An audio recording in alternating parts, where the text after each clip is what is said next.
Corporate to entrepreneurship का जो सफ़र था, वो देखिए कहीं बचपन से ही एक डेडलाइन सेट किया था मैंने, एक गोल सेट किया था कि at 40 I will make myself independent in terms of becoming from an employee to an owner. So what do you own? So the most precious asset of a person which I believe is his time and location. क्या आपको ऐसा लगा था कि आप इस term को जो 65 के एज में हम रिटायर होते हैं और सिर्फ दवा दारू के लिए हमें ये पैसे जोड़ने हैं, आप इस जो हमारा टर्मिनोलॉजी ऑफ रिटायरमेंट है इसको चेंज करना चाहते थे, जिसकी वजह से आपने इस पर पीएचडी की थी? बचपन से हमें जितने भी कोर्सेज पढ़ाए गए, जितने भी डिग्रीज हमने ली, तालीम लिया, उसमें पैसों को कमाना तो सिखाया गया, मगर उस कमाए हुए पैसे को बचाना और बढ़ाना कहीं भी नहीं सिखाया गया. पैसों को कमाने के बाद किन मदों में उनको सेव किया जाए, कहाँ पे रखा जाए, उसका रिस्क और रिवॉर्ड क्या है. कई बार हम पैसे बनाने जाते हैं, उल्टा डुबा के आ जाते हैं. उस गैप को अगर आप कहीं से फिल कर पाए, ये अच्छे तरीके से अब हम लोग समझ चुके हैं कि पैसों का वजन नहीं है, पैसों से जो चीजें खरीदी जाती है उनका वजन. अखबारों में जो इन्फ्लेशन, जो महंगाई नाम की चिड़िया है, उसको हम 7 से 8% का देखेंगे, काफी छोटा पड़ जाता है. क्योंकि हमें तो अपने ट्रैवल का बिल देखना है, हमें तो रेस्टोरेंट का बिल देखना है, हमें तो किचन का खर्चा, हमें अपने मेड और कुक का खर्चा देखना है. तो अगर आपकी मेड का खर्चा दुगना हो रहा है, आपके रेस्टोरेंट का बिल 6 साल में दुगना हो रहा है, तो महंगाई फिर 6-8% कैसे? फिर तो महंगाई 12% होगी. नमस्कार दोस्तों, मैंने कई सारे वीडियोस डाले थे कि आप मनी को मैनिफेस्ट कैसे करें, किस तरीके से अपने आप को एक मनी मैग्नेट बनाएं ताकि आप यूनिवर्स से पैसे को पुल कर सकें. Everything is energy. इस बात को तो मुझे लगता है आज 100% सब लोग जानते होंगे. Energy can not B diminished. Once created, you can only transform it. But जब आप इस एनर्जी को क्रिएट कर देते हैं और आप ये नहीं समझ पाते कि अब इसे ट्रांसफॉर्म करें तो कहाँ करें, कैसे करें, और अगर करें तो कुछ इस तरीके से करें कि that money becomes magical and the money pulls money. तो आज हमारे स्टूडियो में आमंत्रित हैं एक इसी तरीके के मैजिशियन जो आपको गाइड करेंगे कि जब आपने पैसों को पुल कर लिया तो अब आप उसे कैसे, उस फंड को इस तरीके से सेव करेंगे ताकि आप अपनी जिंदगी के आने वाले हर पड़ाव पर बहुत सहजता से उसे यूज कर सकें और अपनी लाइफ को बिना किसी ऑब्स्टिकल के एंजॉय कर सकें. So let's welcome together mister Kumar Gaurav. नमस्कार सर, कैसे हैं आप? बहुत बढ़िया. आपका परिचय मैं क्या बोल कर दूं? जिंदगी के उस सफर में जब पैसे के बारे में मेरी जर्नी स्टार्ट हुई थी, लॉजिकल जर्नी, जब मैं पैसे कमाना चाहती थी और मुझे ऐसा लगता था कि बहुत ही मेहनत का काम है, तब मेरी मुलाकात आपसे हुई थी. 2008 था शायद वो जी. 2008 से लेकर 2021 तक एक बहुत लंबा सफर आपने कॉर्पोरेट का तय किया है, अलग अलग कंपनीज के साथ. और मैंने तो आपको उस समय से जाना है जब आप सिंपल एक एग्जीक्यूटिव हुआ करते थे, और जब 2021 में जब आपने कॉर्पोरेट लाइफ को छोड़ी जी, उस समय आप शायद टाटा कैपिटल के सीईओ थे. टाटा ये लाइफ इंश्योरेंस में डीओए था मैं, डायरेक्टर एजेंसी, जो कि एक जोनल पोजीशन होती है. आपने एक स्टेट में जितने भी रीजन्स होते हैं, उनके ब्रांचेज होते हैं, उनको मैनेज करते हैं, उनका सेल्स एंड डिस्ट्रीब्यूशन देखते हैं. अच्छा, तो सर कुछ पहले तो हम बेसिक्स पे बात करते हैं. जब आपने ये सफर शुरू किया तो क्या सोचकर शुरू किया? ये कौन सी इंडस्ट्री है आपकी? जो कॉर्पोरेट टू एंटरप्रेन्योरशिप का जो सफर था, वो देखिए कहीं बचपन से ही एक डेडलाइन सेट किया था मैंने, एक गोल सेट किया था कि at 40 I will make myself independent in terms of becoming from an employee to an owner. So what do you own? So the most precious asset of a person which I believe is his time and location. मगर अपना समय और location के honour आप तभी हो सकते हैं जब आप अपने एक एंटरप्रेन्योरशिप की भूमिका में हैं, जब आप एक 9 to 6 वाले जॉब के बाहर हैं। So right at the age of 40, उस साल मेरा 40वां जन्मदिन था, and I did put a resignation from my post. I was doing well in my career at that time also. But then मैं सोचा कि 40 दोबारा नहीं आएगा, and it should be a milestone जो मैं बाद में कभी बता पाऊँ कि हाँ 40वां जन्मदिन पे मैंने एंटरप्रेन्योरशिप जो finally has to be the lifelong career for me, तो मैंने ये निर्णय लिया था। थोड़ी नॉलेज भी बढ़े उसमें, और बढ़े हुए नॉलेज के साथ अपने वक्त के मालिक बने, और जो एक सोशल काम होता है, नॉर्मली हम लोग सोचते हैं कि एक सर्टेन पॉइंट ऑफ लाइफ के बाद, 60 के बाद, रिटायरमेंट के बाद थोड़ी सी कुछ ऐसा काम करे जो सोसाइटी के लिए मीनिंगफुल हो, उसका क्रेडिट सब कुछ आपको आए। That's really nice, very thoughtful. So that was the main reasons before taking this decision. Very nice.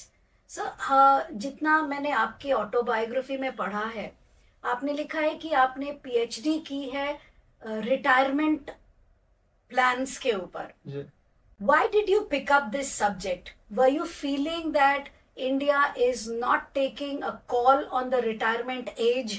या जो लोगों का रिटायरमेंट में एक नज़रिया है कि 65 के बाद ही जब हम कंपनी में काम करने के लायक नहीं रह जाएंगे, जब हमारा शरीर काम करने के लायक नहीं रहेगा, तो इतनी धनराशि मिल जाए कि दवा दारू का इंतज़ाम हो जाए। क्या रिटायरमेंट का जो ये एक स्टेटमेंट, जो एक स्टेटमेंट हमने अपने सबकॉन्शियस में पहले से ही बचपन से ही बांध रखा था, क्या आपको ऐसा लगा था कि आप इस टर्म को, जो 65 के एज में हम रिटायर होते हैं और सिर्फ दवा दारू के लिए हमें ये पैसे जोड़ने हैं, आप इस जो हमारा टर्मिनोलॉजी ऑफ रिटायरमेंट है इसको चेंज करना चाहते थे, जिसकी वजह से आपने इस पर पीएचडी की थी?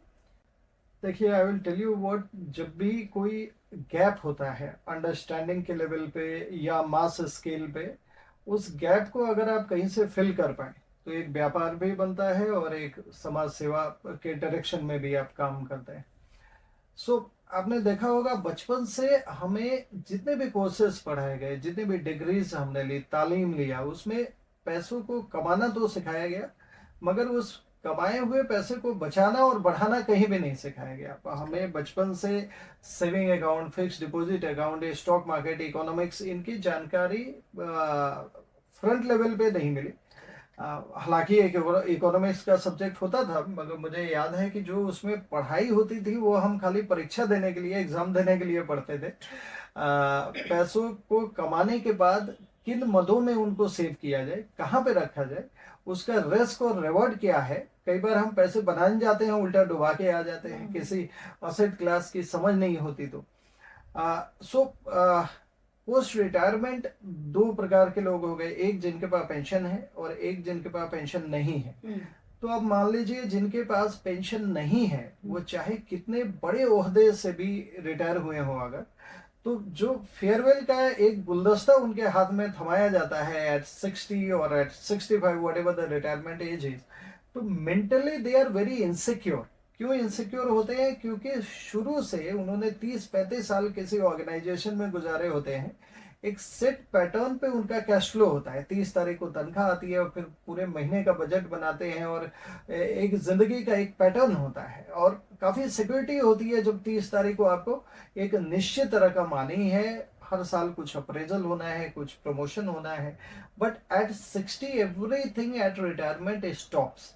अगर आपके पास पेंशन है भी तो that is not going to match your last drawn salary, और आपके पास अगर पेंशन नहीं है तो रिटायरमेंट के चाहे जितने भी पैसे आपके पास मिल जाए, प्रोविडेंट फंड के, लिव इनकैशमेंट के, ग्रेचुइटी के, मगर वो एक मुश्त पैसे मिल जाते हैं और इसके बाद आपको ये नहीं पता कि आगे कैश फ्लो तो है नहीं। अब ये जो लमसम पैसे हैं, इसको आप किन मदों में, किन असेट क्लासेस में रखें ताकि इनकी वैल्यू बढ़ती रहे। क्योंकि आपने ये अच्छे तरीके से अब हम लोग समझ चुके हैं कि पैसों का वजन नहीं है, पैसों से जो चीजें खरीदी जाती है उनका वजन है। आपकी जेब में चाहे कितने भी पैसे हैं, तो पैसों तो हम कंज्यूम नहीं करेंगे, वो पैसों से जो सामान खरीदेंगे, जो गुड्स और सर्विसेज प्रोक्योर करेंगे, उसी की वैल्यू है। अब ये महंगाई के साथ आप जो अखबारों में जो इन्फ्लेशन, जो महंगाई नाम की चिड़िया है, उसको आप 7 से 8% का देखते हैं, मगर जब आप अपने अंदर झांकते हैं, अपने महीने के खर्चों को झांकते हैं, तो ये 7 से 8% का फिगर काफी छोटा पड़ जाता है। क्योंकि हमें तो अपने ट्रैवल का बिल देखना है, हमें तो रेस्टोरेंट का बिल देखना है, हमें तो किचन का खर्चा, हमें अपने मेड और कुक का खर्चा देखना है, ट्रैवल टूरिज्म का खर्चा देखना है। तो ये तो हर 6 साल में लगभग डबल हो रहा है। और आपको याद होगा कि हमारे फादर्स, या पहले हम भी जो इंदिरा विकास पत्र लेते थे पोस्ट ऑफिस से, तो 6 सालों में पैसे डबल हो जाते थे। तो ये डबल होने का जो रेट होता है वो 12% होता है, रूल ऑफ 72, जो ये कहता है कि अगर 72 को आपने 12 से डिवाइड कर दिया तो 6 साल लगते हैं आपके पैसे के डबल होने में। तो अगर आपकी मेड का खर्चा दुगना हो रहा है, आपके रेस्टोरेंट का बिल 6 साल में दुगना हो रहा है, तो महंगाई फिर 6-8% कैसे हुई? फिर तो महंगाई 12% होगी।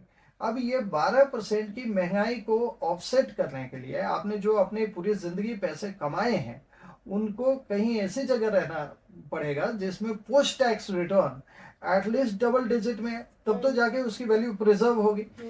सो रिटायरमेंट के बाद जो लमसम पैसे मिलते हैं उसमें कोई पैटर्न नहीं रहता, इकट्ठा आपके पास पैसे मिल गए और आगे आपकी जिंदगी आपने खुद ही संभालनी है। इस जिंदगी में जितने उतार चढ़ाव आएंगे, आपका मंथली खर्चे का पैटर्न बनाना है, वो कैपिटल भी समय के साथ अप्रिशिएट होना चाहिए, टैक्स प्लानिंग के लिए आपने बहुत सारी चीजें करनी है। सो ये जो स्पेस है इसमें वैकम था, there was nobody to tell people how to handle the lump sum money. और आज के डेट में इंफॉर्मेशन की बाढ़ भी है, आप चैनल्स पे आते हैं, मीडिया चैनल पे खोलते हैं, आप जो चीज टाइप करेंगे उसके आपके पास 50 वीडियोस नजर आ जाएंगे। इसी पर मेरा एक सवाल है सर, आपकी जो आपने इंफॉर्मेशन दी, बहुत लाजमी था वो इंफॉर्मेशन आपसे सुनना, कि आपने अपने रिटायरमेंट की एज सिलेक्ट कर ली 40। Is there any age for saving? क्या कोई सेविंग की भी एज होती है? क्या वो भी एक as a knowledgeable person from this field, is there a specific age which you can guide, और एक जनरलाइज्ड वे में वो सब अप्लाई कर सके?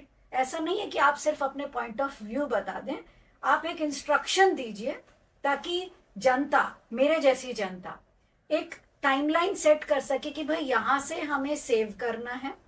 आप परसेंटेज के अकॉर्डिंगली समझाएं, क्योंकि सबकी इनकम अलग अलग है। हम इनकम के अकॉर्डिंगली बोलें कि नहीं आपको 5,000 ही सेव करना है, 10,000 ही सेव करना है, तो वो शायद सबके लिए बराबर नहीं हो। लेकिन अगर हम इसको ग्राफ में एक डिफाइन करें कि आपको इतना आपको मिलेगा के लिए आपको इस एज से स्टार्ट करना है और इतना परसेंटेज आपको सेव करना है, ऐसा कुछ ग्राफ है क्या सर? अब आपने सवाल काफी खूबसूरती से पूछा है। इसका जो पहला स्टेटमेंट था, आपने मुझे कहा कि आपने अपने रिटायरमेंट की एज 40 चुनी, और 40 के बाद आपने पूछा कि जो ऐसे प्रोफेशनल्स हैं या सैलरीड हैं उन्हें किस उम्र से अपनी प्लानिंग करनी चाहिए। So I will tell you my views on that. अब देखो, जब भी एक रिटायरमेंट जो शब्द है ना, आज तक इसका मतलब रहा कि एक सर्टेन एज में आपने अच्छे खासे पैसे जोड़ लिए हैं और अब आप कोई काम नहीं करना है, आपने घर बैठ के अपनी जिंदगी जीना है या आराम करना है। इसका मतलब some bit of inaction. So normally India में रिटायरमेंट एज 60 थी, तो या तो आपने पैसे जोड़े हैं तो आप बैठ के अपनी जिंदगी का पूरा भरपूर आनंद लीजिए, अगर नहीं जोड़े हैं तो फिर से काम पे लग जाइए। अब मगर काम आपको मिलेगा नहीं क्योंकि रिटायरमेंट एज क्रॉस हो चुकी है, तो you find some business, you find some consulting income, different चीजें। तो हर चीजों में एक अंडरलाइन थीम है, एक वर्ड है। अब देखिएगा, वो financial independence, when do you become financially independent. So अगर आपने 40 साल की उम्र में फाइनेंशियल इंडिपेंडेंस को कुछ हद तक अचीव कर लिया, so you may retire at 40, otherwise you may retire at 45, 50, whatever. The day you achieve your financial independence, you may retire from your salaried job. Now retirement doesn't mean inaction, कई बार हमें लगता है retire हो गए इसका मतलब घर पे बैठे हैं और काउंटडाउन चालू हो गया लाइफ का। मेरे लिए रिटायरमेंट का मतलब है जब आप अपनी जिंदगी को अपने ढंग से जीने लगे, कोई आपका बॉस नहीं है जो आपका पूरा दिन डिफाइन कर सकता है। So since I could make my self financially independent, इसका मतलब ये होता है कि जो मेरी जरूरत की चीजें हैं, जो रोजमर्रा की चीजें हैं, जो मेरा नेटवर्थ है, नेटवर्थ की डेफिनेशन होती है असेट माइनस लाइबिलिटीज। तो आप देखोगे जो जब कोई एक बच्चा अपना करियर शुरू करता है, एक पढ़ाई लिखाई के बाद प्रोफेशन में आते हैं, तो उनके करियर का बहुत सारा समय उनकी नेटवर्थ को पॉजिटिव करने में ही लग जाता है। बहुत सारे समय तक नेटवर्थ आपकी नेगेटिव ही रहती है। क्यों? क्योंकि सबसे पहले आप एक घर लेते हैं, आप पहले होता था रोटी, कपड़ा और मकान। अभी नेसेसिटीज की डेफिनेशन बदल गई है, रोटी, कपड़ा, मोबाइल, गाड़ी और मकान। तो ये मोबाइल और गाड़ी दोनों ऐड हो गए और फिर ये अपग्रेड भी होते जा रहे हैं। मोबाइल में छोटे फोन से स्मार्टफोन है, स्मार्टफोन से आईफोन, उससे लेटेस्ट ब्रांड, गाड़ियों में आपकी मारुति से लग्जरी सिडैन गाड़ी, सिडैन से एक्सयूवी गाड़ी, और तब जाके घर में एक पहला घर, फिर दूसरा घर। तो आप देखो कंज्यूमरिज्म इतनी भागती जा रही है। और ये सारी चीजें हम लोग लोन लेते हुए, भाई फोन आया है तो क्रेडिट कार्ड का लोन उठा लिया, कहीं टूर पे जाना है तो पर्सनल लोन ले लिया, घर के लिए होम लोन ले लिया। तो इतने सारे लोन्स हमारे ऊपर होते हैं कि हमारी नेटवर्थ जो असेट माइनस लाइबिलिटीज है वो हमेशा नेगेटिव ही रहती है। तो आप 40 या 50 साल तक की भी उम्र में अगर आपकी नेटवर्थ नेगेटिव है, you cannot take a retirement, right? So pre-retirement you have to make yourself financially independent। और इंडिपेंडेंस की शुरुआत तब होगी जब आप कहते हैं ना, जब जागो तब सवेरा। इसके लिए कोई निश्चित उम्र नहीं है। जिस दिन आपको रियलाइज हो जाए, आप जितने पहले रियलाइज कर लेंगे इतनी जल्दी आपकी प्रीपोन हो जाएगी। मैं 40 में इसलिए अपने आप को एंटरप्रेन्योरशिप की भूमिका में ला पाया क्योंकि मैंने नौकरी कमाते ही शुरू कर दी अपनी इन्वेस्टिंग की जर्नी या सेविंग की जर्नी, या उसके पहले भी शुरू कर दी। जब मैं कॉलेज में भी पढ़ता था और ट्यूशन भी पढ़ाता था, उससे भी पैसे मिलते थे। वही जानना चाह रही थी सर कि स्टार्टिंग एज क्या होनी चाहिए? So the day you earn anything, I mean, जैसे ही आपके पास पैसे बनने लगे, आप पहली चीज होती है सेविंग। आप बचपन में हमारे माँ बाप एक गुल्लक लेके आते थे, उसमें आप सिक्के डालते रहते थे, फिर गुल्लक बढ़ जाता था, आपको बड़ा लुत्फ आता था उसको तोड़ने में। अब इसके लिए कोई उम्र नहीं थी, आपके पास जैसे सिक्का है, एक्स्ट्रा है, आपकी समझदारी आई, आपने उसमें डालना शुरू कर दिया। तो सिमिलरली फाइनेंशियल प्लानिंग में the day you start earning by whatever means, you are in a job, आपने एक क्वालिफाइड जॉब लिया है, या उसके पहले जैसे मैं ट्यूशन पर आता था, ट्यूशन में पैसे आते थे, वहां से इन्वेस्टमेंट शुरू कर लिया। तो इसके लिए कोई फिट उम्र नहीं है। The day you start making money you have to make sure कि you start preserving and growing the money also. क्योंकि पैसे दो तरीके के हैं, एक एक्टिव इनकम और दूसरी पैसिव इनकम। एक्टिव इनकम वो है जो आप अपनी मेहनत से, अपनी एनर्जी से, खून पसीने लगा के कमाते हैं, और पैसिव इनकम वो है जो आपका पैसा उस पैसे को कमाता है। इसके लिए आपका कोई खून पसीना मेहनत नहीं लगा है, वो सब लगा के ही आपने एक्टिव इनकम करी।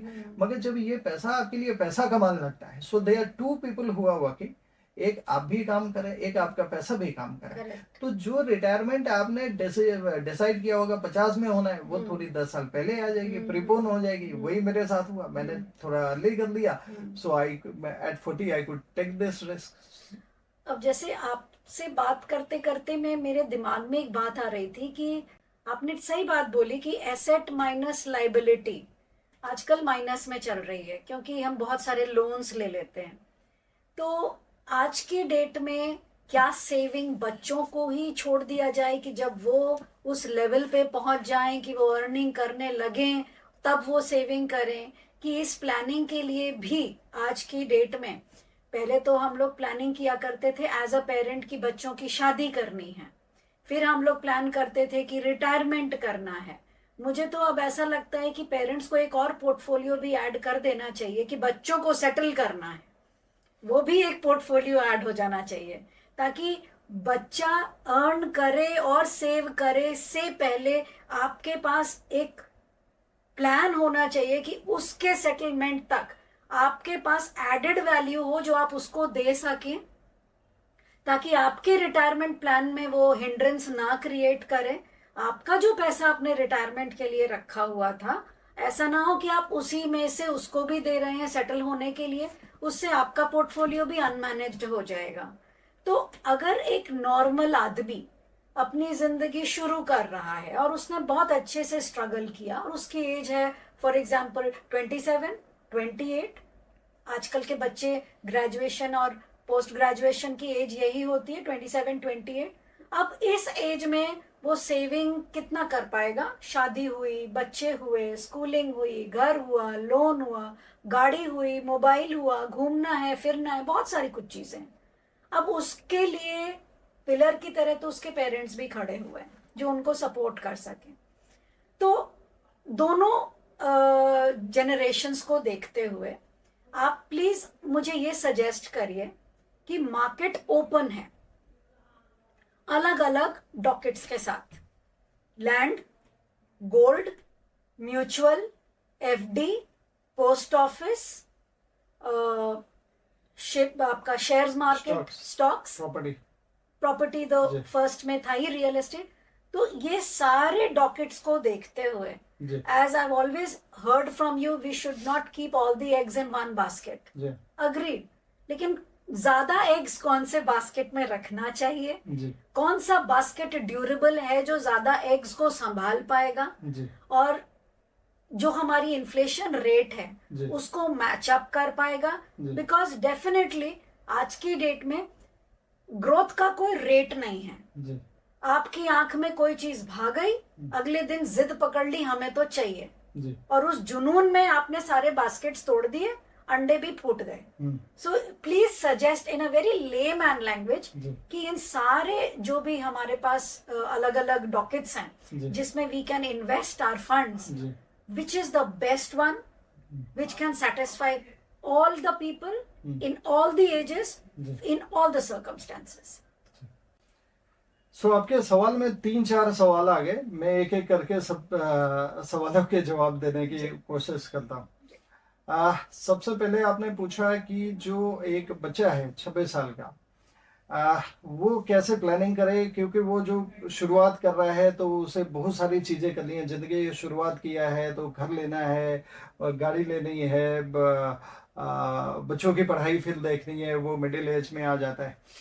सो आप देखिए, ये जो एक एक करके जो चीज़ें आपके ऊपर एक्सपेंडिचर का जो पहाड़ आना शुरू हो जाता है, अगर आप एक फिनेंशियल प्लानिंग की एक्सरसाइज को साइंटिफिकली करें, so everything is dealt with properly। जो पुराना जमाना था, जैसे जब हम छोटे थे तो हमारे माँ बाप ने फिनेंशियल प्लानिंग नाम का विषय का न तो कभी अध्ययन किया, न कभी उन्हें जरूरत पड़ी इसको करने के लिए, क्योंकि उनकी कंज्यूमरिज्म पैटर्न और फिर हमारी पैटर्न और हमारे आगे वाली जनरेशन की पैटर्न में बहुत ज़्यादा फर्क है। आज मैं अपने एक क्लाइंट के घर पे गया, उनकी इंडस्ट्री है, इज अ गुड इंडस्ट्रियलिस्ट। तो मैंने देखा 3 जनरेशन की गाड़ियां लगी थी वहां पर। सबसे पहले फाउंडर थे जिन्होंने वो पूरी इंडस्ट्री बनाई है, उनकी मारुति लाल कलर की सेलेरियो गाड़ी खड़ी थी। उसके ठीक बाजू में एक्सयूवी महिंद्रा 700 खड़ी थी जो उनके बेटे की थी, और उसके ठीक बाजू में एक BMW खड़ी थी जो उनके बेटे की थी। अब देखिए, ये 3 जनरेशन की गाड़ियां आजू बाजू में लगी हुई। कंजम्पशन का पैटर्न देखिए, कहाँ जो फाउंडर मेंबर थे आज भी सेलेरियो पे चल रहे थे, फिर वो एक्सयूवी पे आए अगली जनरेशन में, और उसकी अगली जनरेशन BMW। तो ये जो अब नई जनरेशन है, इनमें कंज्यूमरिज्म पैटर्न बहुत ज्यादा हो गया है। हम छोटे थे तो हमारा जो मनोरंजन होता था वो पॉजिटिव कैश फ्लो था। पॉजिटिव कैश फ्लो मतलब आज छुट्टी है तो पापा के दोस्तों के घर पे चले गए, वहां फ्री की दावत उड़ाई, आते हुए कुछ सगन का लिफाफा भी ले आए। मगर आज जब 3 दिनों की छुट्टी है, अगर लॉन्ग वीकेंड मिल गया तो people drive to Mussoorie and burn 50,000 cash and come back. If they are earning more, they fly to Bangkok, Thailand, Mauritius, और 3-4 लाख रुपए बर्न करके चले आते हैं। तो सबसे पहले यहाँ फाइनेंशियल प्लानिंग की बकेट वाइज प्लानिंग जरूरी है, क्योंकि कंज्यूमरिज्म बहुत ज्यादा हो गया है। अगर आपने प्लानिंग नहीं करी तो आप गलत इंस्ट्रूमेंट में फंस जाते हो। जैसा आपने खुद ही बताया कि हमने पैसे जोड़े तो थे बिटिया की शादी के लिए, मगर उसको तोड़ के अपना फॉरेन टूर का सपना पूरा कर पाए। बेटे की पढ़ाई के लिए पैसे जोड़े थे, उसको तोड़ के एक्सयूवी खरीद लिया, या नई गाड़ी खरीद ली। तो ये पूरा मिसमैनेज्ड हो जाता है। सो अब आपका लास्ट क्वेश्चन था कि किन असेट क्लासेस में कौन सा बेस्ट असेट क्लास है। तो मैं आपको बताऊं, 2 दिनों पहले ही हमारी आईसीसी चैंपियंस ट्रॉफी हमारी इंडियन क्रिकेट टीम ने जीती है। तो कौन सा बेस्ट प्लेयर है? आ, अब बेस्ट प्लेयर है या बेस्ट टीम है, ये दोनों अलग अलग सवाल है। आप देखिए, इसमें Indian cricket team has been chosen as the best. It's not about one single player. एक प्लेयर ने एक मैच में बड़ा अच्छा परफॉर्म किया होगा, मगर दूसरी मैच में हो सकता है उसकी परफॉर्मेंस वैसी ना रही जो पिछले वाले में। तो तो अगली मैच में किसी और प्लेयर ने ज्यादा अच्छा परफॉर्म किया। तो जब भी आप एक फाइनेंशियल पोर्टफोलियो का निर्माण करते हैं, उसमें ये जितने भी असेट क्लासेज हैं, जैसे प्रॉपर्टी हो गई, गोल्ड हो गया, म्यूचुअल फंड हो गया, फिक्स डिपॉजिट हो गया, इंश्योरेंस हो गए, ये सब अलग अलग प्लेयर्स हैं जो आपकी टीम में होना चाहिए। और ये पूरी team works perfectly. There is no single asset class which is perfect, only the team of portfolio asset classes which works perfectly to choose your goals, financial goals. Now identifying your financial goals, segregating them into short term, mid term, long term. जैसे मान लीजिए एक जवान व्यक्ति के लिए पहले 5 साल शॉर्ट टर्म हो सकते हैं, 5 से 10 साल मिड टर्म हो सकते हैं, 10 साल के ऊपर लॉन्ग टर्म हो सकता है। एक व्यक्ति जो अभी रिटायर हुए हैं उनके लिए पहले 3 साल ही शॉर्ट टर्म होंगे, 3 से 7 साल मिड टर्म होंगे, 7 के बियॉन्ड उनका लॉन्ग टर्म हो जाएगा। तो जब आप एक सेग्रीगेशन करते हैं शॉर्ट, मिड और लॉन्ग में, फिर आपको समझ आता है कि कौन सा असेट क्लास चुना जाए एक पर्टिकुलर फाइनेंशियल गोल्स के लिए। जैसे आप पहले बस पे चढ़ते हैं और फिर डिसाइड करते हैं कि मुझे जाना कहाँ है, ऐसा तो नहीं करते। आप पहले डिसाइड करते हैं जाना कहाँ है और फिर उसके मुताबिक गाड़ी लेते हैं। तो इसी तरीके से म्यूचुअल फंड करना है तो क्यों करना है, उसका ऑब्जेक्टिव क्या है, उसका टाइम फ्रेम क्या है, आपकी रिस्क टॉलरेंस क्या है, आप तो इसके हिसाब से 3,500 जो फंड्स हैं उनमें से आपको पता लगेगा कि किस फंड का सिलेक्शन किस पर्टिकुलर गोल्स के लिए। वो शादी के लिए अलग फंड्स का सिलेक्शन करना पड़ सकता है, इमरजेंसी के लिए कुछ अलग फंड का क्रिएशन करना पड़ सकता है, रिटायरमेंट के लिए कुछ अलग एसेट क्लास का सिलेक्शन करना पड़ सकता है। सो बेस्ट कुछ भी नहीं है, बेस्ट एक पोर्टफोलियो है जो एक फाइनेंशियल एडवाइजर के साथ मिलके आपको बनाना चाहिए एज पर योर नीड्स। ये इस क्वेश्चन से मेरे आंसर मुझे मिला है कि आपने बोला कि कोई भी all the buckets are important, particularly कोई एक एसेट नहीं है, इट इज द गोल। और साथ में आपने ये भी समझाया कि you need a financial advisor who can advise you according to the goal कि आप अपने फंड्स को डिस्ट्रीब्यूट कैसे करें। It's something very very important and I think so ये मैं भी जानना चाहूंगी। म्यूचुअल फंड नाम ही म्यूचुअल है, यानी कि एक दूसरे से मिला हुआ।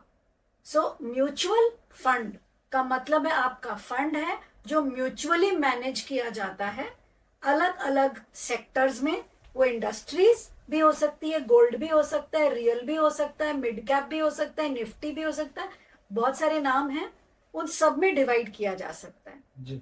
बट एज अ ले पर्सन मुझे नहीं मालूम कि मुझे किस फंड में पैसे डालने हैं, कितने डालने हैं। वो फंड जब डूब रही है, खत्म हो रही है, तो मैं उस फंड से पैसे कब निकालूं, कैसे निकालूं? क्योंकि you being the doctor, I being the patient, I simply come to you. आपको पता होना चाहिए कि ये जो इलनेस है, ये मैं क्या मेडिसिन दूं तो ये खत्म हो जाए, मेडिसिन के साथ साथ मैं क्या रिस्ट्रिक्ट करूं खाने में ताकि और जल्दी हील हो जाए। Similarly a person having funds, वो डरता है, दे गेट फियर्ड कि वो एक एक्सटर्नल एंटिटी के पास अगर आता है फंड्स को मैनेज करवाने के लिए और एक बैंक के पास जाता है।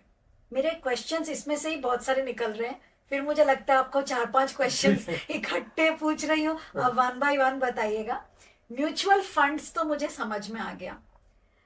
अब म्यूचुअल फंड को मैनेज करने के लिए इफ अ ले पर्सन थिंक्स कि मैं जाऊं कहाँ, किसके पास जाऊं, कौन मुझे गाइड करे। तो नीचे बड़ा अच्छा लिखा होता है सब्जेक्ट टू मार्केट रिस्क। जी अब रिस्क भी लेना है, मार्केट भी एंटर करना है, तो वो जाता है बैंक के पास, क्योंकि उसको लगता है बैंक तो मूव नहीं होगा। जी लगा हर बैंक का क्या खुद का फंड्स होता है जिसमें वो हमारे फंड्स डालते हैं, या वो बाहर के फंड्स को भी मैनेज करते हैं? नंबर वन, क्या वहां पे बैठा हुआ फंड मैनेजर हमारे फंड्स को ज्यादा अच्छे से मैनेज कर सकता है, जी या somebody should go to an external person who knows how to manage the funds of the various banks hmm, without any fear, हम्म, कि भाई this is an external person, इसकी तो शॉप कल बंद हो गई, ये भाग गया मेरे फंड्स लेकर के, तो मैं कहाँ जाऊंगा? मेरे पासवर्ड्स, मेरा सब कुछ तो इनके पास है, फंड्स तो ये मैनेज कर रहे थे, अब मैं क्या करूं? है ना? तो वो जो फियर फैक्टर है लोगों का, जैसे अब इसमें और एक सवाल आ जाता है, जैसे इंश्योरेंस एजेंसी, तो हम क्या करते हैं, एक्सटर्नली कोई इंश्योरेंस एजेंट हमारे पास आता है तो हम डर जाते हैं कि पता नहीं ये ठीक से करेगा कि नहीं, ये हमें ठीक से गाइड कर रहा है कि नहीं। लेकिन अगर हम बैंक में जाते हैं और वहां बैठे कोई हमें कहता है आप ये ना इसको इसमें यूलिप में ट्रांसफर कर लीजिए, आप इसको ऐसे कर लीजिए, तो हम बड़ा फेथफुली उसको कहते हैं हाँ कर दीजिए। लेकिन हम किसी एक्सटर्नल को जो आ करके हमें होम सर्विस दे रहे हैं, समझा के कर रहे हैं, हम उनसे डरते हैं। So why this fear and should we fear? Fine. So क्योंकि बहुत सारे सवाल हैं तो लास्ट वाले सवाल का जवाब पहले देता हूँ। देखिए, जो फियर है वो इसलिए भी है क्योंकि आज तक हमारी सोसाइटी में फाइनेंशियल एडवाइजर्स की कोई डिग्निफाइड पोजीशन रही नहीं for the from the perspective of a middle class. या तो फाइनेंशियल एडवाइजर पोर्टफोलियो मैनेजर्स के रूप में जो बड़े इंडस्ट्रियलिस्ट हैं, हाई नेटवर्थ इंडिविजुअल्स हैं, 500 करोड़ 600 करोड़ 1000 करोड़ के जिनके नेटवर्थ हैं, उनके पास तो प्रोफेशनल फाइनेंशियल एडवाइजर्स या पोर्टफोलियो मैनेजर्स या वेल्थ कंसल्टेंट्स या फैमिली ऑफिसर्स होते हैं, and they are highly dignified, highly qualified. मगर जो मिडिल क्लास सेगमेंट है, उन्होंने सोचा कि हमारे फाइनेंशियल एडवाइजर कौन है, तो जी जो बचपन से हमारे घर पे LIC की एजेंसी चला रहे थे, पापा की करते आए थे, उसके पहले करते आए थे, वो हमारे फाइनेंशियल एडवाइजर हैं। या बैंक में हम जाते हैं तो जो लोग हमें कुछ स्कीम्स बताते हैं, जो इन्वेस्टमेंट की चीज़ें बताते हैं, वो हमारे फाइनेंशियल एडवाइजर हैं। या जो अजनबी टेलीफोन कॉल आता है और कॉल पे एक प्लान पिच करते हैं और वो हमसे मिलते हैं और कोई स्कीम बताते हैं पैसे बनाने की तरकीबें, ये हमारे फाइनेंशियल एडवाइजर है। तो ये सेग्रीगेट करना बड़ा मुश्किल होता है एक लेमैन के लिए कि फाइनेंशियल एडवाइजर जैसी कोई डिग्निफाइड चीज़ है, या कोई भी व्यक्ति जो घर पे आ जाए चेस करता रहे, पीछे पड़ा रहे कि ये स्कीम ले लो, ये इन्वेस्ट कर लो, वही फाइनेंशियल एडवाइजर है। तो मैं आपको बताऊं, financial advisory is a highly professional business now. इसके एकेडमिक क्वालिफिकेशंस अपने होते हैं, they are focused academic qualification, like certified financial planning है, या CWM का कोर्स है, चार्टर्ड वेल्थ मैनेजमेंट का, या MBA इन फाइनेंस जैसा मैंने किया है, या अब रिलीवेंट सब्जेक्ट में अगर आपने डिग्रियां ली हैं तो वो एकेडमिक्स है। अगर आपने तजुर्बा किया है, तजुर्बा मतलब आपने 7 साल 8 साल 10 साल जो भी आपका एक्सपीरियंस है, क्योंकि डिग्री से नॉलेज आ सकती है, मगर एक्सपीरियंस लेने के लिए आपको over the years you have to keep meeting with people, understanding their needs and their behavioural science. जैसे आपने बताया बहुत सारे एसेट क्लासेस हैं और कभी लोगों को लगता है म्यूचुअल फंड बहुत अच्छा है, मगर जैसे ही मार्केट गिरना शुरू होता है तो उन्हें लगता है अरे कहाँ फंस गए। यहाँ तो कैपिटल में हम प्रॉफिट की बात कर रहे थे, दुगने और तिगने की बात कर रहे थे, ये तो मूल का भी पता नहीं, बाजार जैसे ही डूबना चालू होता है तो मूल भी नीचे आता दिख जाता है। तो ये सब इसलिए होता है क्योंकि हमने सोचा कि नंबर 1 इसका कोई फाइनेंशियल एडवाइजर नहीं है, या नंबर 2 हमारे जो इंश्योरेंस के एडवाइजर हैं, सलाहकार हैं, या जो हमारे बैंकर हैं, वही इसके एडवाइजर हैं, फाइनेंशियल एडवाइजर। बट एक टर्म होता है MFD, म्यूचुअल फंड डिस्ट्रीब्यूटर। तो जो म्यूचुअल फंड डिस्ट्रीब्यूटर होता है उसका काम होता है ये जो 3500 का जो समंदर है फंड्स का, इसमें से सेग्रीगेट करना कि कौन सा फंड आपके किस फाइनेंशियल गोल्स के लिए है। अगर एक इमरजेंसी फंड है जो कभी भी रिडीमेबल होना चाहिए, उस पर एक्सेस होना चाहिए आपका, वो मार्केट से इम्यून होना चाहिए। मार्केट में वोलाटाइल अगर पीरियड है तो उस समय भी आपका फंड डाउन नहीं होना चाहिए, तो वो आप डेट की कैटेगरी में आ जाते हैं जो लिक्विड फंड्स हैं। या आप लिक्विड फंड्स में इंडेक्सेशन का बेनिफिट जब से फिनेंस मिनिस्टर ने हटा दिया हमारे यहाँ, तब से एक कैटेगरी पॉपुलर हो गई जिसको इक्विटी सेविंग फंड कहते हैं। तो इक्विटी सेविंग फंड बहुत सारी कंपनियों के ऐसे हैं जिसमें कोई एग्जिट लोड नहीं होता। आपने आज पैसे डाले और कल हो गए आप पैसे निकाल सकते हैं। या बहुत सारी कंपनियों में 7 डेज का एग्जिट लोड है जो नॉर्मली किसी इक्विटी फंड में 1 साल का होता है। तो आपने पैसे आज डाले और 7 दिनों के बाद अब ये कभी भी आप निकालेंगे, there is no exit load which you need to pay. Taxation equity वाली लग जाती है अगर आप इक्विटी सेविंग कैटेगरी में बात कर रहे हैं। तो इमरजेंसी फंड वैसा होना चाहिए जो मार्केट की वोलेटिलिटी से इम्यून होना चाहिए, उठापटक नहीं होना चाहिए। At the click of a button, the money should be available at the shortest possible time. So equity saving हो गई या डेट फंड हो गया, लिक्विड फंड हो गया, इसमें एक दिन की लिक्विडिटी, आपको कल अचानक जरूरत पड़ी तो कल आपके पैसे हाजिर हैं। तो इमरजेंसी के लिए अलग प्लान हो गए। जो आपके लॉन्ग टर्म प्लान्स होते हैं, वेल्थ क्रिएशन के प्लान्स होते हैं, उसके लिए आप स्ट्रैटेजीज डिप्लॉय कर सकते हैं। इकट्ठा पैसा इक्विटी में न डाल के आप मंथली एसआईपी के जरिए कर सकते हैं। या अगर आपके पास लमसम पैसा है, जैसे रिटायर्ड लोगों के पास एक लमसम पैसे होते हैं, तो उस लमसम पैसे को पहले आपने एक इक्विटी सेविंग कैटेगरी में डाल दिया या लिक्विड फंड डेट कैटेगरी में डाल दिया। उससे एक वीकली या मंथली आप STP उसको बोलते हैं, सिस्टमेटिक ट्रांसफर प्लान, जो फंड टू फंड होता है। तो जब ये डिसिप्लिन के रूप में हफ्ते का या सालाना या मंथली जब एक डिसिप्लिन्ड वे में जाता है इक्विटी फंड में, तो आपकी जो कॉस्ट ऑफ परचेज है वो एवरेज आउट हो जाती है। तो even if the market is going down, you benefit from purchase of high number of units इकट्ठे होते हैं, एक्यूमुलेशन और यूनिट होता रहता है।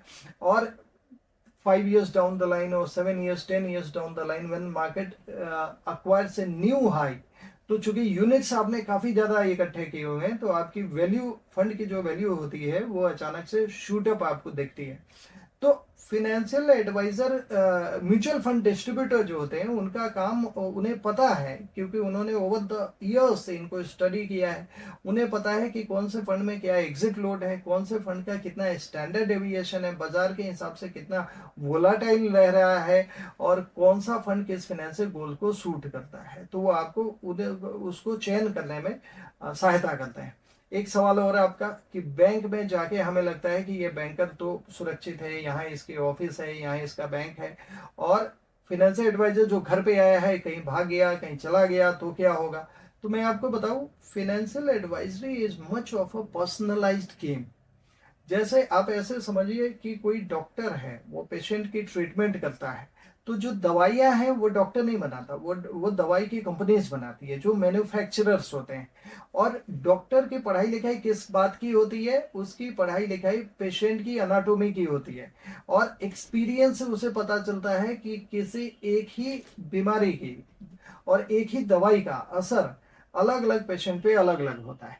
तो आप यूँ समझिए, जो कंपनियां हैं, जो असेट मैनेजमेंट कंपनी बोलते हैं, जिसको नॉर्मली हमें लगता है आईसीआईसीआई म्यूचुअल फंड है तो आईसीआईसीआई बैंक का फंड है, ऐसा नहीं है। आईसीआईसीआई तो एक ग्रुप हो गई जिसका bank is a separate, AMC जो आईसीआईसीआई म्यूचुअल फंड है, that is a separate company. तो even if you are taking it through a bank is also a distributor, that's a corporate distributor to distribute the ICICI AMC company products.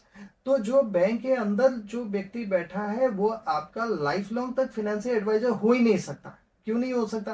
क्योंकि उसकी पदोन्नति हो जाएगी, उसका transfer हो जाएगा, वो किसी और बैंक में स्विच हो जाएगा। So he can be a point of sale, but he can not be a co traveller in your journey of life which you are going to have it for a longer term. तो जो जैसे एक doctor आपने lifelong के लिए बनाया है, एक वकील आपने, लॉयर एक लाइफ लॉन्ग के लिए बनाया, एक चार्टर्ड अकाउंटेंट आपने लाइफ लॉन्ग के लिए बनाया है, similarly a financial advisor also has to happen for a life time, and it's a journey which you are traveling together. So he understands your financial goals, he understands your financial dreams also, क्योंकि dream और गोल में एक बड़ा बुनियादी फर्क है। जो needs है और वांट्स है, गोल्स आप जो सेट पैटर्न है, आपने बच्चों की शादी करनी है, that may be your financial goal, मगर आपने एक अंटार्कटिका में टूर करना है, that may be a wild dream for you. So financial planning may be to achieve the goal as well as the dream. Planning के बाद आपकी life planning शुरू होती है। Financial planning is just a means to achieve the larger end, which is life planning, which goes beyond your needs, which enters into wants। क्योंकि फिलहाल हम सबके अपने अपने सपने हैं लाइफ में, तो जो फाइनेंशियल एडवाइजर्स और ये जो फाइनेंशियल प्रोडक्ट्स हैं, इनका केयरफुली अगर चयन किया जाए तो हम अपने फाइनेंशियल गोल्स के साथ साथ फाइनेंशियल ड्रीम्स को भी अचीव कर सकते हैं। That's really very nice. ये तो दो शब्द न्यू आज सुनने को मिले, गोल्स एंड ड्रीम्स। और वाकई हम लोग चेस ड्रीम्स को कर रहे होते हैं, नाम गोल का दे देते हैं जी। क्योंकि गोल तो सेट है, पढ़ाई करनी है, घर बनाना है, लेकिन घर बनाना है, ड्रीम हाउस बनाना है, शादी करनी है, लेकिन ड्रीम वेडिंग करनी है। बिल्कुल सही बात है। और उस ड्रीम को अचीव करने के लिए जो सेविंग करनी है, वो सेविंग करने के लिए जब कभी कोई एसेट सेल होता है, ह्यूज एसेट, रियल एस्टेट का ही, तो हमारे पास फंड्स तो आ जाते हैं, लेकिन उस फंड को हम अब कैसे यूज करें, हम कहाँ लगाएं, क्योंकि आज की डेट में वो पुराना जमाना चला गया कि आप रियल एस्टेट के थ्रू बहुत अच्छी अर्निंग कर पाएंगे। That has become a market of, you can say, मतलब आप 7 years के बाद ये सोचे, 6 years के बाद ये सोचे कि वो डबल हो जाए, so it's like a dream ना, नहीं होता नहीं है। बिकॉज 6 years के बाद तो आपको पोजेशन मिलती है, तो जो आपने पैसे 6 साल तक दिए वो तो उसका कोई इंटरेस्ट आपको मिला नहीं। और जब आप पोजेशन पे जाते हैं, फिर आप रजिस्ट्री करते हैं, फिर बहुत सारे और भी फॉर्मेलिटीज होती है, मेंटेनेंस देते हैं। सो इवेंचुअली जो पैसा आपने इन्वेस्ट किया है उसको आप सिर्फ लोन की EMIs देने में लगा देते हैं। तो what you get from that, अगर हम उसको कैलकुलेट करें तो बहुत प्रोग्रेसिव, बहुत समझदारी वाली इन्वेस्टमेंट नहीं है। Plus you need a huge amount to invest in the real estate. हम घर के लिए यूज कर सकते हैं, बट अगर हम बात इन्वेस्टमेंट की करें तो हर इन्वेस्टमेंट बहुत रिस्क वाला होता है। If you invest on gold for example, अब गोल्ड लेकर के मार्केट में तो घूम नहीं सकते हैं कि आज हमें अंटार्कटिका जाना है तो हम ये गोल्ड सेल करते हैं, जाते हैं घूमने, वो नहीं कर सकते हैं। हम FD करते हैं तो वो भी एक सिस्टमैटिक वे में ग्रो कर रहा होता है, क्योंकि वो रिस्क फ्री रहता है, फिक्स्ड रिटर्न में होता है। वो ब्रेक करेंगे तो वो भी आप लूज कर जाएंगे। म्यूचुअल फंड में जब हम इन्वेस्ट कर रहे होते हैं तो जो क्वेश्चन एक बीच में पूछा था, इसको आप इलैबोरेटली समझाइएगा। म्यूचुअल फंड में क्या हम सेक्टर्स सिलेक्ट कर सकते हैं कि हम इतना रियल एस्टेट में, इतना गोल्ड में, इतना रिफाइनरीज में, इंडस्ट्रीज में, इतना स्टार्टअप्स पे और इतना गवर्नमेंट बॉन्ड्स में हम इन्वेस्ट करें? नंबर 1, क्या हम ये कैटेगरी सिलेक्ट कर सकते हैं? नंबर 2, क्या जो हमें एडवाइस करने के लिए आते हैं वो कमीशन के वजह से ऐसा तो नहीं है कि हमें मिसगाइड कर देते हो, कि उनको तो पता है कि किस सेक्टर में उनको कमीशन मिलेगा या व्हाटएवर। तो ये जो फियर है जो इंश्योरेंस एजेंट्स के लिए मैक्सिमम लोगों को लगता है, क्योंकि इंश्योरेंस एजेंसीज आजकल इतनी, इंश्योरेंस कंपनीज आजकल इतनी एजेंसी सेल कर रही है कि सबको पता चल गया है कि you get a good chunk of money out of the first instalment that you are paying. क्या म्यूचुअल फंड में भी ऐसे ही कुछ होता है? क्या हमारे फंड मैनेजर्स, क्योंकि वो जानते हैं कि कैसे फाइनेंशियल मैनेज करना है, क्या उसका बहुत सारा अमाउंट एज अ कमीशन लेने के लिए हमें मिसगाइड कर देते हैं एंड बाद में हम फिक्स्ड में पड़ जाते हैं? तो मेरे 2 क्वेश्चंस थे कि मल्टीपल जगह पर पैसे लगाने की बजाय can we select those multiple assets in a heading of mutual fund, under mutual funds हम अलग अलग पोर्टफोलियो में डाल सकते हैं? नंबर 1। नंबर 2, सिलेक्ट कैसे करें, हमें नहीं मालूम।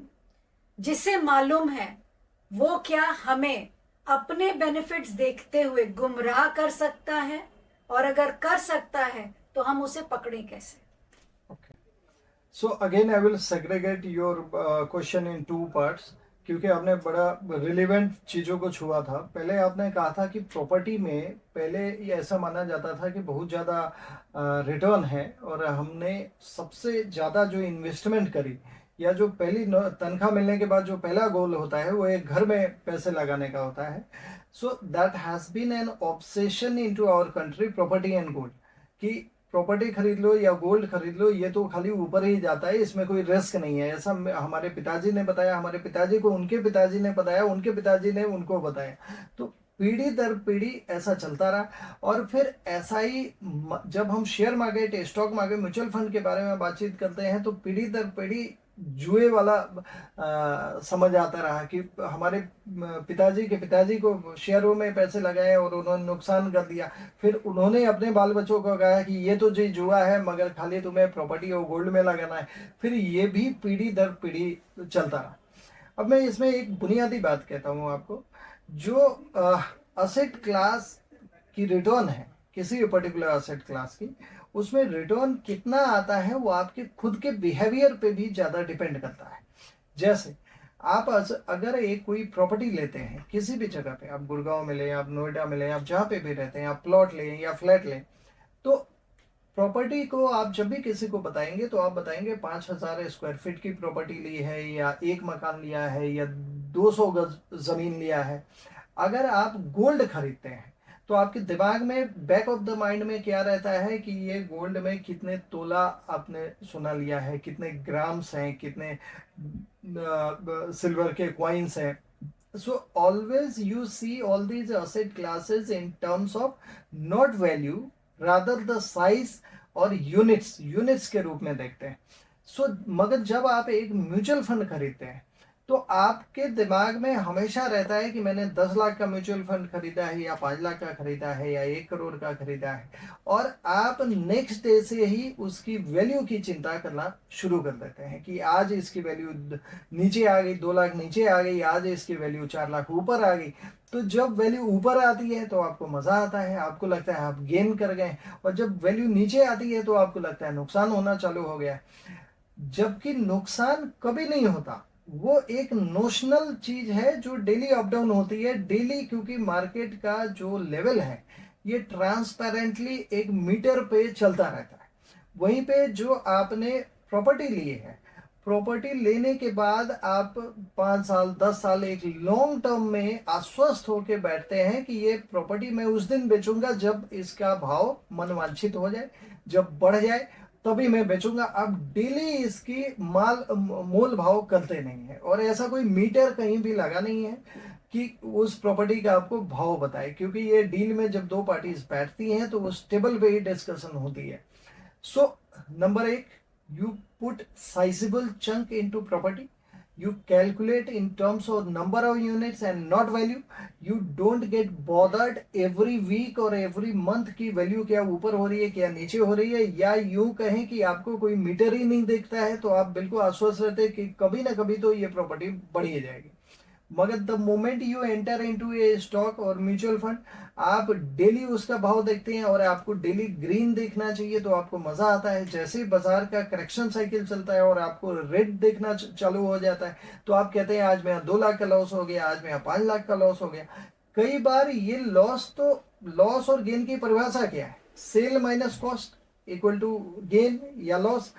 तो आपने जब सेल ही नहीं किया तो आपने कैसे डिफाइन कर लिया कि गेन हुआ या प्रॉफिट हुआ? अरे बुधवार को 5 लाख प्लस था और अगले शुक्रवार को वो 2 लाख माइनस है, तो ना तो 5 लाख की वैल्यू है ना तो 2 लाख माइनस की कोई वैल्यू है, क्योंकि अगले बृहस्पति को ये वैल्यू फिर से बदल जाएगी। तो वैल्यू तो डेली बदल रही है, तो वो वैल्यू तो नोशनल है। तो रियल क्या है? रियल है वो यूनिट्स जो आपने एक म्यूचुअल फंड के इकट्ठे करें। तो अगर आपने एक टाइम होरिजन माना है कि 3 साल 4 साल मुझे खाली एक यूनिट्स को इकट्ठे करने हैं एक पर्टिकुलर म्यूचुअल फंड के, आपने जैसे पूछा मुझसे कि क्या अलग अलग सेक्टर्स के फंड हैं, तो जरूर होते हैं। कुछ फंड यूनिवर्सल होते हैं। यूनिवर्सल म्यूचुअल फंड्स के 3 कैटेगरी में बांट दीजिए आप। एक इक्विटी कैटेगरी हो गई, एक डेट कैटेगरी हो गई, और एक कमोडिटी हो गई। इक्विटी मतलब शेयर बाजार से ताल्लुक रखने वाली। डेट मतलब जो बॉन्ड्स के मार्केट से संबंध होता है जिनका, जिसमें गारंटेड इंटरेस्ट होते हैं या रिटर्न होते हैं, जो कम वोलाटिलिटी होती है। और कमोडिटी जिसमें सिल्वर और गोल्ड कंपोनेंट्स होते हैं। अब इक्विटी, बॉन्ड और गोल्ड 3 हो गए, तीनों म्यूचुअल फंड के अंदर ही है। You have segregation of funds as per this categories, and then now you get into the equity category. Equity के अंदर आपको फिर 3 डिवाइड कर दीजिए, large cap, mid cap, small cap. ये कैप क्या होते हैं? कैप का मतलब होता है एक मार्केट कैपिटलाइजेशन एक पर्टिकुलर कंपनी का। तो जो टॉप 100 कंपनीज हैं in terms of market capitalisation, जितने भी उनके शेयर हैं गुना एक शेयर का वैल्यू को मार्केट कैपिटलाइजेशन बोलते हैं। तो जो टॉप 100 कंपनियां हैं वो लार्ज कैप कही जाती हैं। जो 100 के बाद वाली 150 हैं उनको मिड कैप बोलते हैं। अब 250 निकल गया, 250 के बाद जितने भी हैं वो स्मॉल कैप में आ जाते हैं। तो इक्विटी के अंदर large cap, mid cap, small cap की डाइवर्सिफिकेशन हो गई। तो इन तीनों के अलग अलग फंड हो सकते हैं, या तो लार्ज कैप फंड है, या तो मिड कैप है, या तो स्मॉल कैप है, या इन तीनों को मिला के नए नए फंड बनते हैं। जैसे लार्ज एंड मिड कैप, तो उसमें कुछ पोर्शन लार्ज कैप का रहेगा, कुछ पोर्शन मिड कैप का रहेगा। या स्मॉल एंड मिड कैप, तो उसमें लार्ज कैप नहीं रहेगा, उसमें स्मॉल कैप है और मिड कैप में रहेगा।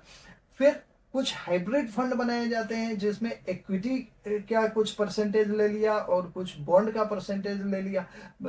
जैसे बैलेंस एडवांटेज कैटेगरी हो गई फंड की, या इक्विटी एंड डेट फंड हो गया। तो इक्विटी एंड डेट को थोड़ा अग्रेसिव हाइब्रिड फंड कहा जाता है, क्योंकि इसमें इक्विटी एक्सपोजर 60 से 70% हो गया और 40 to 30% इसमें बॉन्ड का परसेंटेज हो गया। सिमिलरली कुछ बैलेंस एडवांटेज कैटेगरी के फंड होते हैं जिसमें इक्विटी और बॉन्ड की परसेंटेज बैलेंस होती है, या थोड़ा बहुत फंड मैनेजर उसको ट्वीक करते हैं एज पर मार्केट वैल्यूएशन। तो इनको मॉडरेट श्रेणी में रखा गया हाइब्रिड फंड के।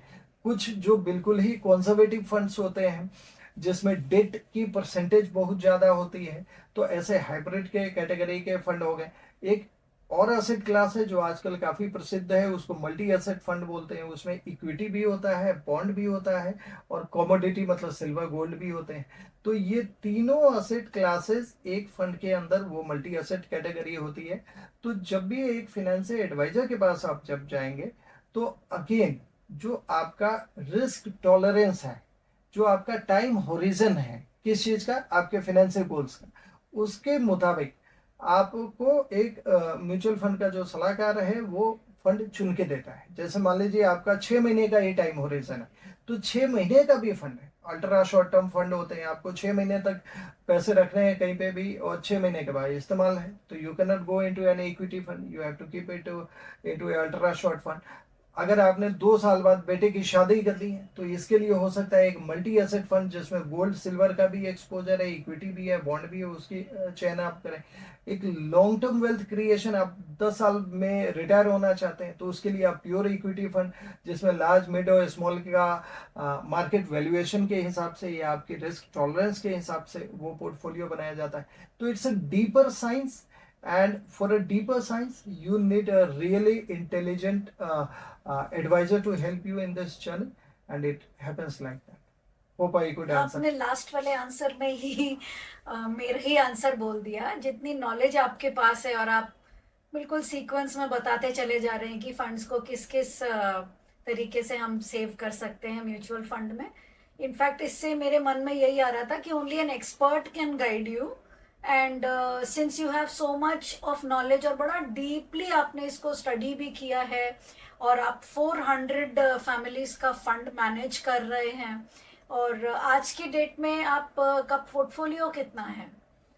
म्यूचुअल फंड और पीएमएस के अंदर हम लोग 250 करोड़ रुपए का एयूएम मैनेज कर रहे हैं अभी, और कुछ 100 करोड़ हमारे फिक्स डिपॉजिट एनसीडीज वगैरह में है, और इंश्योरेंस को मिला दिया जाए तो उसमें 50 करोड़ और आप ऐड कर लीजिए। सो ओवरऑल वेल्थ की अगर बात करें, सो 450 CR तक हम लोग अभी लोगों के पैसे देखभाल कर रहे हैं।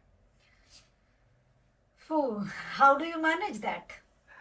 uh, Again it's a very important question कि 450 करोड़ फंड है, हाउ डू यू मैनेज। सो देखिए, जो मैनेजमेंट के लिए अब टेक्नोलॉजिकल इतने एडवांसेस आ गए हैं, आपके पास इतने टेक्नोलॉजी के टूल्स आ गए हैं कि 400 परिवार में 400 क्लाइंट्स अगर आपके पास हैं तो हो सकता है उसमें डिसीजन मेकर्स हैं, एक फैमिली में 4 लोग हैं मगर डिसीजन मेकर एक ही व्यक्ति है, तो वो सेग्रीगेट करके एक सिंप्लीफाइड पोर्टफोलियो बन जाता है। जब आप एक 1-to-1 सिटिंग करते हैं, जैसे हम लोग आपस में बैठे हैं, first stage is to design a financial plan, मगर उसके पहले एक प्री स्टेज होता है। प्री स्टेज मतलब understanding your needs and wants, understanding your financial goals and understanding your life dreams. जैसा मैंने आपको पहले बताया कि फाइनेंशियल प्लानिंग तो बस एक साधन है to achieve the longer end which is your life plan. So the life may be beyond your survival life, it may be your desire वाली लाइफ, सपनों वाली लाइफ। तो इसके लिए जब आप डीप डाइव करते हैं, एक व्यक्ति से सवाल पूछते हैं, जैसे एक काफी प्रचलित प्रक्रिया है ड्रीम्स को समझने के लिए, कि किसी व्यक्ति से अगर आप ये पूछें कि भाई आपने आज जरूरत की जितनी भी चीजें हैं, आप फर्ज करो आपने कर लिया है, वो सारी चीजें आपने कर लिया है जो आपकी जरूरत के लिए चाहिए, तो अब आप किसके साथ वक्त बिताना चाहेंगे, किससे मिलना चाहेंगे, कहाँ घूमना चाहेंगे, कहाँ जाना चाहेंगे। तो वो पहला सवाल होता है, first question. And then next question हम उनसे पूछते हैं कि अगर आप अपनी आंखें बंद करें और आप आत्मचिंतन करें और फिर सोचे कि जो पहला सवाल में कोई टाइम बाउंडेशन नहीं थी कि आपने सब कुछ कर लिया है तो क्या करना चाहेंगे। दूसरे सवाल में हम कहते हैं कि मान लीजिए आपको ये पता लगे, डॉक्टर के पास आप गए हैं और आपको पता लगा है अब आपके पास जिंदगी का सिर्फ 1 महीना है, तो इस 1 महीने में आप क्या करना चाहेंगे। तो हो सकता है आप वाइल्ड थॉट्स पे आ जाए कि इस 1 महीने में मैं ये 10 से 6 का काम नहीं करने वाला हूँ, इस 1 महीने ही बची है, तो हो सकता है मैं पूरा यूरोप घूम जाऊं, पूरी दुनिया घूम जाऊं, अपने परिवार वालों के साथ घूम जाऊं। और फिर हम तीसरे सवाल पे आते हैं कि अगर मान लीजिए डॉक्टर के पास आप गए हैं और डॉक्टर ने बताया कि आपके पास सिर्फ 1 दिन का वक्त है, तो आप कहाँ जाना चाहेंगे, किससे मिलना चाहेंगे, पैसे कैसे खर्च करना चाहेंगे। तो ये जब सारे सवाल होते हैं तो आप गोल्स और ड्रीम्स वो सब जब हमारे सामने निकल के आते हैं तो इन चीजों को हम एक सेग्रीगेशन में डालते हैं कि इसका टाइम फ्रेम क्या है, शॉर्ट टर्म में आ रहा है, मिड टर्म में आ रहा है या लॉन्ग टर्म में आ रहा है। फिर शॉर्ट टर्म के फंड अलग होते हैं, मिड के अलग होते हैं और लॉन्ग टर्म के अलग होते हैं। तो इस तरीके से हम फंड्स का सेग्रीगेशन करते हैं और टेक्नोलॉजी काफ़ी ज़्यादा हेल्प करती है एक व्यक्ति का जो फाइनेंशियल ड्रीम्स है। जैसे हमारी कंपनी का नाम है नर्चरिंग वेल्थ। आप नर्चरिंग वेल्थ जब आप एक एंड्रॉयड में या ऐप स्टोर में जाके इसका ऐप डाउनलोड करेंगे तो इसका एक सेक्शन आपके लाइफ ड्रीम्स का रहेगा और लाइफ ड्रीम के अंदर में जो फंड हमने चुने होंगे, जैसे आपका लग्जरी फंड एक बनाया हमने, एक इमरजेंसी फंड बनाया है, एक आपका यूरोप टूर का फंड बनाया है, एक बच्चे का एजुकेशन का बनाया है। सो ये हमारे ऐप में सब कुछ लिस्ट होके आ जाएगा। आप एक पर्टिकुलर जगह पे 2 साल बाद 3 साल बाद जब हम पोर्टफोलियो डिजाइन करके रिव्यू कर रहे होंगे तो आपको पता लग जाएगा कि आप कितना परसेंटेज अचीव कर चुके हैं और कितना शॉर्टफॉल है। इस शॉर्टफॉल को अचीव करने के लिए क्या आपको कुछ और पैसे डालने चाहिए या कितना कम पैसे डालने चाहिए। सो all these software tools, technology is coming to be a big rescue in managing the huge amounts. So इसी तरीके से हमारी 18 लोगों की टीम है, 4 ऑफिसेस से हम लोग मैनेज कर रहे हैं अभी। और धीरे धीरे जब जैसी जोत बढ़ते जा रही है हम अपनी संख्या भी बढ़ाते जा रहे हैं। तो इस तरीके से मैनेज। नहीं, आपकी ऐप बहुत अच्छी लगी, आपने पहले से ही ड्रीम लिख दिया है तो लोगों को घबराहट नहीं होगी, उस ड्रीम को क्लिक करके वो वाकई ड्रीम करना शुरू कर सकते हैं और उस ड्रीम को करने के लिए कर्म भी कर सकते हैं। जैसे हम लोग कहते हैं ना, मैनिफेस्ट कीजिए कि आपको ये मिल जाए, तो हम मैनिफेस्ट करते हैं, वो चीज़ आ जाती है। लेकिन उस आने से पहले अगर आप छोटी छोटी उसमें आप एक्शंस भी लेने लग गए तो वो ड्रीम आपके शायद और करीब आ जाएगी और जल्दी आ जाएगी। आपने जो एफर्ट्स लगाए उस ड्रीम को पास लाने के लिए उस एफर्ट्स के साथ साथ ये एफर्ट्स भी करना जरूरी है कि फाइनेंस को मैनेज कैसे करें. This is something very nice that you told us. और आपकी कंपनी नर्चरिंग वेल्थ जो आपने 2021 में शुरू करी थी, जब आपका 40th बर्थडे था. जी. आज की डेट में आई थिंक सो सबका यही ड्रीम रहता है कि रिटायरमेंट की एज उनके खुद के हाथ में हो और वो फाइनेंशियली फ्री अपनी लाइफ लीड कर सकें. और बहुत सही बोल रहे हैं आप, लोग गोल्स के लिए नहीं, लोग अपने ड्रीम्स के पीछे भाग रहे हैं और फिर सपने देखने में भी घबराते हैं. और पैसा चाहे कितना भी अलग अलग नामों से जाना जा सके, पैसा बड़ा इगोइस्टिक है, पैसा बड़ा ईर्ष्यालु है, पैसा दोस्तों को दूर करता है, पैसा समय नहीं देता, लेकिन सबसे जरूरी चीज पैसा ही है, क्योंकि पैसा ही आपको वो सारी चीजें देती हैं जिसकी वजह से आपका वर्थ पता चलता है लोगों को. अगर आप आज की डेट में अपना वर्थ जानना चाहते हैं तो आपका वर्थ आपका एसेट ही डिफाइन करता है कि आपका नेट वर्थ कितना है.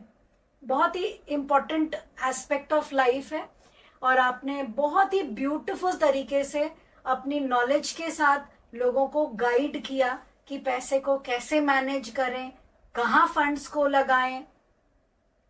आपने अपने कंपनी के ऐप के बारे में भी बताया. आई थिंक सो हमारे दर्शक भी बहुत ही आई थिंक सो बहुत किडिश टाइप की बात है कि जाइए आप उस ड्रीम में क्लिक कीजिए और फंड्स अपने आप आ जाते हैं और उस फंड में आप अपने पैसे लगाइए. तो ये जो फंड्स हैं ये बैकएंड्स पे आपकी टीम मैनेज कर रही है? देखिए, फंड तो कंपनियों के होते हैं, जैसे आईसीआईसीआई का फंड है, एसबीआई का फंड है, एचडीएफसी का फंड है. उस फंड की स्ट्रैटेजी को चुनना हमारा काम है, एज पर मार्केट वैल्यूएशन या as per your financial goal या as per your risk appetite या time horizon.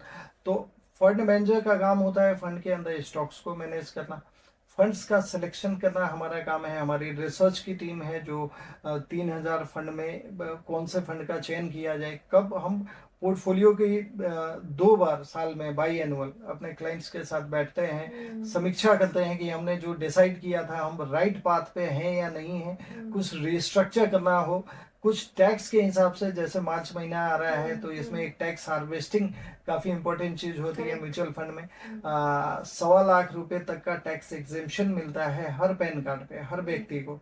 Long term equity का अगर फंड है और अगर 1 साल पार कर चुके हैं आप, तो जो भी प्रॉफिट है उसका 1.25 लाख आपको टैक्स फ्री मिलेगा, उसके सरप्लस पे आपको 12.5% का टैक्स मिलेगा. तो आप इतना जरूर इंश्योर करें कि हर साल ये 1.25 लाख रुपए का टैक्स एग्जेम्पशन जरूर लें. और मान लीजिए आपके घर में 4 लोग हैं तो 4 गुना 1.25 लाख ये 5 लाख हो जाते हैं. इसका मतलब हर साल 5 लाख रुपए तक का प्रॉफिट आप म्यूचुअल फंड से टैक्स फ्री बना सकते हैं. मगर वो टैक्स फ्री तभी होगा जब उस प्रॉफिट को आप बुक करेंगे. कई बार आपने देखा होगा लोग लॉन्ग टर्म का मतलब परपेचुअल मान लेते हैं, वो 10 साल से एक फंड में है, उन्होंने कोई शिफ्टिंग, कोई सेलिंग, कोई रिस्ट्रक्चरिंग करी ही नहीं. तो लॉन्ग टर्म का मतलब ये होता है कि आप equity mutual fund as an asset class आप बने रहे, मगर उसके अंदर में आपके फंड का रिस्ट्रक्चरिंग जरूरी है एज पर मार्केट वैल्यूएशंस. और टैक्स हार्वेस्टिंग मार्च महीने में आपने जरूर देखना चाहिए कि आपने हर फोलियो में हर पैन कार्ड के मुताबिक आपने जो लॉन्ग टर्म एग्जेम्पशन है वो आपने बुक किया है या नहीं. कई बार आपको किसी फंड में अगर कैपिटल लॉस हो रहा है तो अगर कैपिटल लॉस भी अगर आपने बुक कर लिया है तो इसको आप कैरी फॉरवर्ड कर सकते हैं. अगले 7 सालों में अगर कोई गेन है तो वो ऑफसेट कर सकते हैं, तो जो गेन के ऊपर टैक्स लगेगा वो इतना कम हो जाएगा जितना आपने लॉस किया है. तो tax harvesting is also a critical tool. So it's not only to design a portfolio, it's also to execute and monitor it as the life cycle of the financial plan और with the client. साल में 2 बार हम लोग करते हैं बैठ के इसको. मार्च महीने में टैक्स हार्वेस्टिंग की प्रोसेस करते हैं. तो everything goes along the journey. Beautiful information. I think so mutual fund को लेकर के टैक्स से रिलेटेड तो मुझे लगता है काफी लोगों को मालूम भी होगा और काफी लोगों को नहीं भी मालूम होगा. लोगों को सिर्फ यही लग रहा होगा कि टैक्स बेनिफिट सिर्फ इंश्योरेंस की वजह से ही मिलता है. म्यूचुअल में उनको शायद टैक्स बेनिफिट्स के बारे में भी ज्यादा नॉलेज नहीं है. प्लस आपने माइनस वाले को भी बुक करने बताया जो 7 इयर्स तक आपको टैक्स हार्वेस्टिंग के लिए आपने बोला, that is also very nice information. आप तक पहुंचने के लिए हमारे दर्शक क्या कर सकते हैं? मेरी रिलेशनशिप टीम से संपर्क कर सकते हैं। nuwealth.in करके नर्चरिंग वेल्थ का साइट है। ओके, आप वेबसाइट भी ओपन कर सकते हैं nuwealth.in। वहाँ पे कॉन्टैक्ट अस में आपको हमारे डिटेल्स मिल जाएंगे, हमारी जो रिलेशनशिप टीम है। या मेरा खुद का यूट्यूब चैनल है डॉक्टर कुमार गौरव के नाम से, आप Okay. उस चैनल पे जा सकते हैं। हर वीडियो के नीचे हमारे मोबाइल नंबर्स होते हैं, so we can be access. So you can help them through Zoom also, अगर कोई ऐसे हैं जो जहाँ पर आपकी ब्रांच नहीं है, आउट ऑफ कंट्री हैं, या आप मिडिल ईस्ट में भी काम कर रहे हैं। मैंने पढ़ा है आप मिडिल ईस्ट में हैं, यूएसए में हैं, यूके में हैं और इंडिया में हैं। जी, तो कहीं से भी अगर कोई अपने फंड्स को आपके थ्रू मैनेज करवाना चाहे तो आपकी टीम उनकी हेल्प कर सकती तो है। ये कोविड टाइम में सबसे बड़ा टेक्नोलॉजिकल गिफ्ट मिल गया कि आप अमेरिका में बैठे हो या जर्मनी में बैठे हो, आप वीडियो कॉल पे वैसे ही बातचीत कर सकते हैं जैसे आमने सामने हो। So yes, we are handling clients from US, UK, Middle East, helping them in the inheritance process also. हमारी कंपनी वेल्थ मैनेजमेंट, टैक्सेशन और लीगल 3 डिपार्टमेंट्स हैं हमारे। टैक्सेशन में उनका सहायता करते हैं, अपने जितने क्लाइंट्स हैं उनका रिटर्न फाइल कराना, या उनका बिजनेसमैन है तो जीएसटी नंबर इशू कराना, या जीएसटी रिटर्न्स फाइल कराना, ये भी हमारी एक डिपार्टमेंट करती है। लीगल डिपार्टमेंट वसीयत बनाना, which is very important for people at any ages. पहले हमने सिनेमा में देखते थे कि बंदा बिल्कुल लेटा है, हॉस्पिटल की बेड पे जाने का वक्त है तो मुनीम जी आते हैं, वसीयत लिखने आते हैं। ये सब चीज़ें अब नगण्य हो गई है। अब तो किसी भी एज में you should be thinking of inheritance की, अगर चलते फिरते मैं ना रहूं तो मेरे पैसे इकट्ठे जो है एक साथ स्मूथली मेरे सेकेंड जनरेशन को मिल जाए। तो हम लोगों के वसीयत बनाने का, हर क्लाइंट्स का मेरा वसीयत बना होता है, विल तैयार होता है। फिर कुछ एनआरआई क्लाइंट्स हैं, उनको इनहेरिटेंस में हम मदद करते हैं। जब उनको कुछ इंडिया से बाहर प्रॉपर्टी बेच के ले जाना है, या म्यूचुअल फंड्स बेच के ले जाना है, या उनके गार्जियन नहीं रहे हैं और पोर्टफोलियो कंसोलिडेट करना है, क्योंकि उन्हें कई बार जब तक व्यक्ति जीता रहता है तो बच्चों को पता नहीं रहता है कि उसने पैसे कहाँ कहाँ लगाए हुए हैं, और अचानक जब वो नहीं रहता है तो एक बड़ा वैकम बन जाता है इंफॉर्मेशन का। तो ये सब में हम मदद करते हैं। सो ये तो बहुत अच्छी आपने आज नॉलेज डेप्थ में दे दी है। वर्ल्ड के किसी भी कोने से लोग आपसे संपर्क कर सकते हैं, आप उनको गाइड कर सकते हैं, आप उनके फंड्स को प्रॉपरली मैनेज कर सकते हैं, आप उनके ड्रीम्स तक उनको पहुंचा सकते हैं। मेरी पूरी कोशिश यही रहती है कि जितने भी लोग हमारे इस पॉडकास्ट के थ्रू जुड़ रहे हैं वो ज़रूर आपसे बेनिफिट्स लें। आपकी नॉलेज से उनकी लाइफ में उनके ड्रीम्स जितना हो सके पूरा हो, इसके लिए मैं आपका उनके बिहाफ पे तहे दिल से थैंक यू बोलती हूँ कि आपने अपना इतना कीमती समय और नॉलेज एंड इंफॉर्मेशन हमें दिए। एंड मिस्टर कुमार से कैसे जुड़ें उसके लिए आप डिस्क्रिप्शन बॉक्स में देखें, हम उनके यूट्यूब चैनल का डिस्क्रिप्शन, उनके ऐप के डिस्क्रिप्शन, उनका फ़ोन नंबर्स ट्राई करेंगे कि हम आपको डिस्क्रिप्शन में डायरेक्ट भी दे दें। और कैसा लगा आपको आज का ये इन्फॉर्मेशन जो आपको मिस्टर कुमार ने दिया, कमेंट्स में ज़रूर लिखें। अगर किसी भी पर्टिकुलर टॉपिक पे आप चाहते हैं कि मिस्टर कुमार दोबारा आएँ तो वो भी आप ज़रूर लिखें। हम कोशिश पूरी करेंगे कि वो अपना कीमती समय फिर से हमें दें।